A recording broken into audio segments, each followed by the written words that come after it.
Scientist Thomas Alva Edison சொன்ன தகவல். நான் 2 முறை என் வேலையை இழந்திருக்கிறேன்.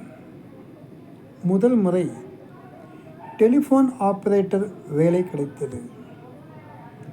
அந்த மிஷினை ஆராய்ச்சி செய்து கொண்டிருந்தேன். செய்திகளை அனுப்பாமல் அந்த வேலை போய்விட்டது. 2வது சமயம் ஒரு பழைய கட்டிடத்தில் வேலை செய்து கொண்டிருந்தேன். ஒரே எலி தொல்லை.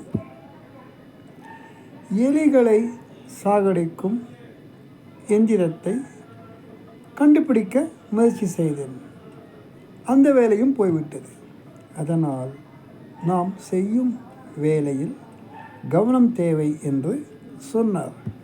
ஆனால் அவர் கண்டுபிடிப்புகள் நம் சமுதாயத்திற்கு எவ்வளவு உபயோகமாக இருக்கிறது. Hats off to Thomas Alva Edison.